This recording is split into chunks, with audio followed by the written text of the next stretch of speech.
നമസ്കാരം. 7 ആഴ്ചകളിലേറെയായി വെള്ളം, ഭക്ഷണം, മരുന്ന് എന്നിവ ഉൾപ്പെടെയുള്ള അവശ്യ വിഭവങ്ങൾക്ക് ഇസ്രായേൽ സമഗ്രമായ ഉപരോധം ഏർപ്പെടുത്തിയിരിക്കുന്നതിനാൽ ഗസയിലെ ഭക്ഷ്യശേഖരം പൂർണ്ണമായും തകർന്നു പോയതായി ഐക്യരാഷ്ട്രസഭയുടെ ലോക ഭക്ഷ്യ പരിപാടി മുന്നറിയിപ്പ് നൽകിയിരിക്കുകയാണ്. ഗസ മുനമ്പിലെ ഹോട്ട് മീൽസ് അടുക്കളകളിൽ അവശേഷിച്ച അവസാനത്തെ ഭക്ഷ്യ സ്റ്റോക്കുകൾ കൂടി എത്തിച്ചിട്ടുണ്ട്. വരും ദിവസങ്ങളിൽ ഈ അടുക്കളകളിൽ ഭക്ഷണം പൂർണ്ണമായും നിലയ്ക്കും എന്നാണ് മുന്നറിയിപ്പായി ഇവർ പറഞ്ഞിരിക്കുന്നത് പ്രസ്താവനയിലൂടെ. അതേസമയം ഇസ്രായേൽ ഗാസ അതിർത്തികൾ വീണ്ടും തുറന്നാലുടൻ സഹായ ഇടനാഴികൾ വഴി ഗാസയിലേക്ക് പ്രവേശിക്കാൻ 1,16,000 ടണ്ണിലധികം ഭക്ഷ്യവസ്തുക്കൾ WFP ഇതിനോടകം സജ്ജമാക്കിയിട്ടുണ്ട്.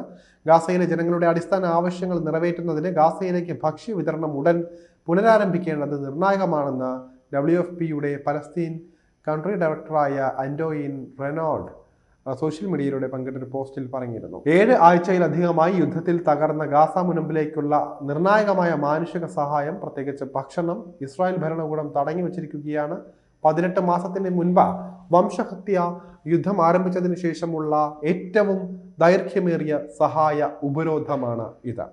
ഗസയിലെ വിവേചനരഹിതമായ ഇസ്രായേലി ബോംബാക്രമണത്തിൽ ഇതുവരെ 51,500ഓളം ഫലസ്തീനികൾ കൊല്ലപ്പെട്ടിട്ടുണ്ട് എങ്കിലും ഇടുങ്ങിയ പ്രദേശത്തെ 2.3 ദശലക്ഷത്തിലധികം നിവാസികൾ ഇപ്പോൾ അതിലും വലിയ ദുരന്തമാണ് നേരിട്ട് കൊണ്ടിരിക്കുന്നത്.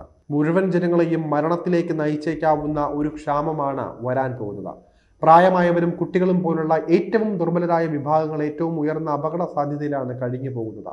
അതേസമയം ഗാസയിൽ ഇസ്രായേൽ മനുഷ്യനിർമ്മിതവും രാഷ്ട്രീയ പ്രേരിതവുമായ പട്ടിണി അടിച്ചേൽപ്പിക്കുകയാണെന്ന് UN ഏജൻസി ഫോർ പലസ്തീൻ അഭയാർത്ഥികളുടെ തലവനായ ഫിലിപ്പ് ലസാരിനി ആരോപിച്ചിരുന്നു. ഭക്ഷണവും മറ്റ് അവശ്യ വസ്തുക്കളും ഇസ്രായേൽ തടയുന്നത് തുടരുകയാണെന്നും അദ്ദേഹം പറഞ്ഞു.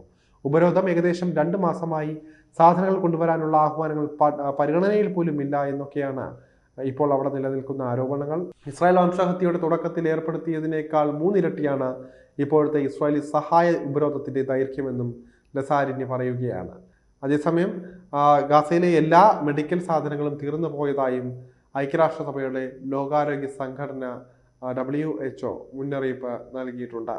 ഗാസയിലെ ഫലസ്തീൻ ആരോഗ്യ മന്ത്രാലയത്തിന്റെ ഡയറക്ടർ ജനറലായ ഡോക്ടർ മുനീർ അൽബോഷ് കഴിഞ്ഞ ആഴ്ച റിപ്പോർട്ട് ചെയ്തത് ഗാസയിലെ കുട്ടികൾ ബോംബാക്രമണങ്ങൾ മൂലം മാത്രമല്ല പട്ടിണിയും ചികിത്സയും ഇല്ലാതെ രോഗങ്ങളും ബാധിച്ച മരിച്ചു വീഴുകയാണ് എന്നതാണ്.